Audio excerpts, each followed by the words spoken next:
মায়ের দীপুকেও কাঠগড়ায় তুলে দিল। যে ছেলে বাবা অন্তঃপ্রাণ তাকেও ভরসা করতে পারছে না। আপনার ছোট ছেলেকে আপনি সবার থেকে ভালো চেনেন বাবা, আমি বুঝি সেটা। সারা দুনিয়া ওনাকে দোষ দিলেও আপনি সেই দোষারোপে বিশ্বাস করবেন না, আমি জানি।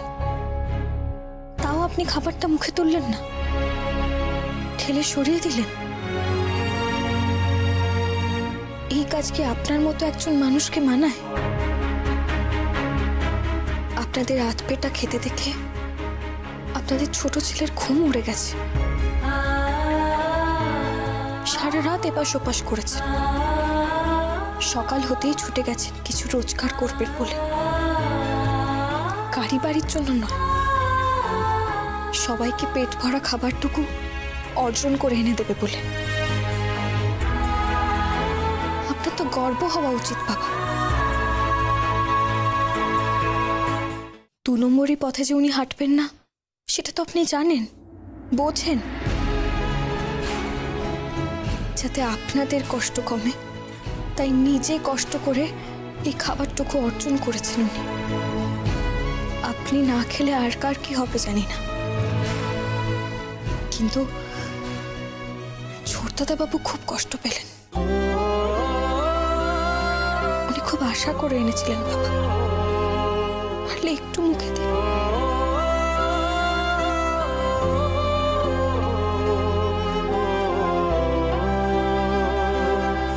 আর জিত করো না, ওষুধটাও কিন্তু খেতে হবে।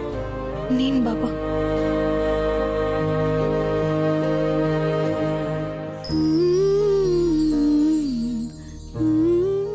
একটা ঝড় তো সামলালাম, কিন্তু ওদিকে আরেকজন রাগে অভিমানে কি করছেন কে জানে। কেন বললেন না কি কাজ করেছেন? বাবা খাবেন না জেনেও কেন মুখ খুললেন না উনি? আমাকে জানতেই হবে।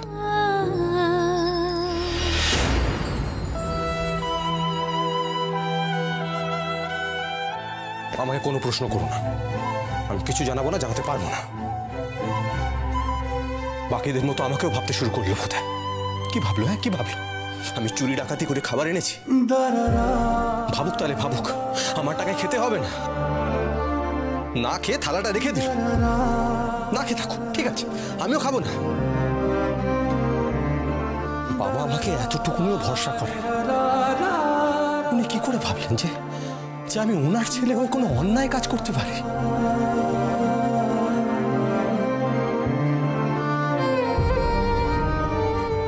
আমিও জানি দীপুর মতো ছেলের দ্বারা অন্যায় কাজ হবে না, কিন্তু সেটা মুখ ফুটে বলতে অসুবিধাটা কোথায়?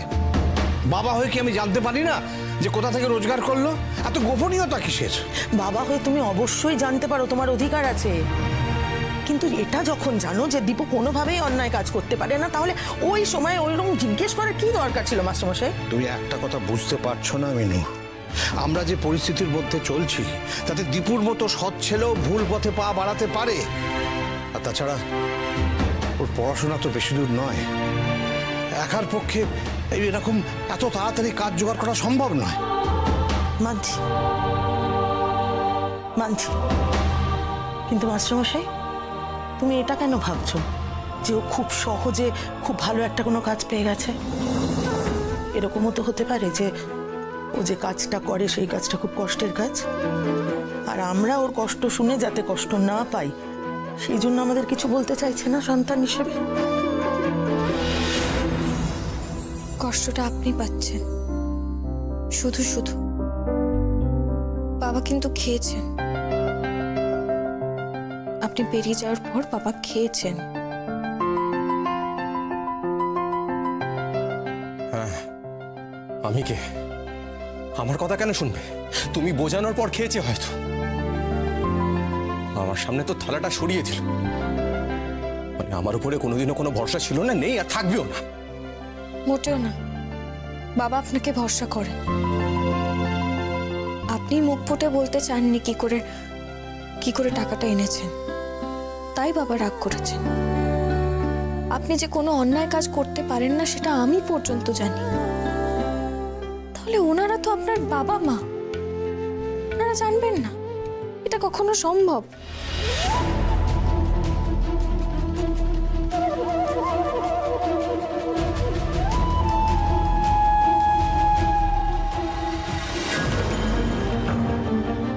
কি হয়েছে? ব্যথা পেয়েছেন? হাতটা লুকিয়ে নিলেন কেন এভাবে? কই দেখি দেখি।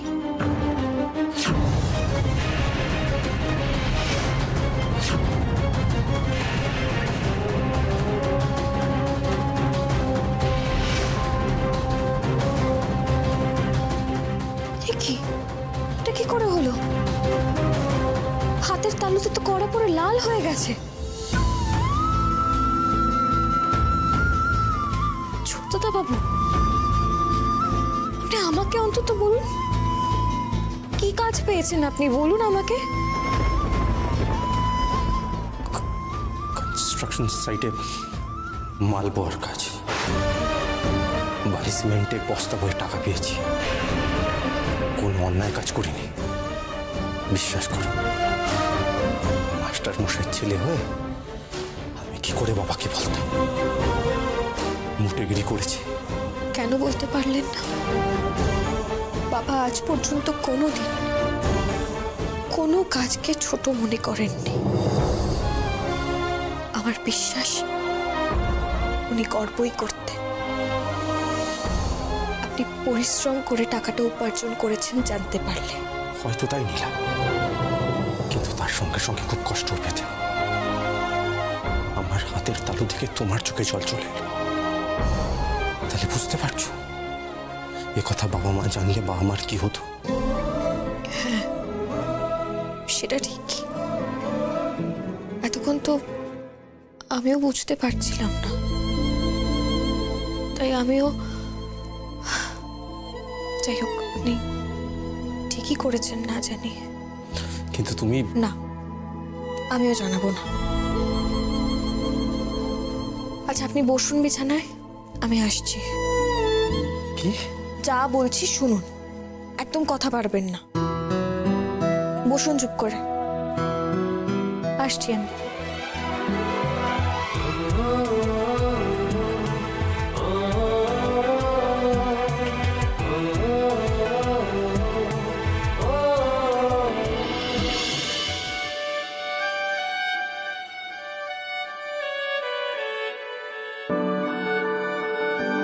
তোমার নামের রোদ্দুরে আমি ডুবেছি সমুদ্রে, জানি না যাব কদ্দুরে এখনো।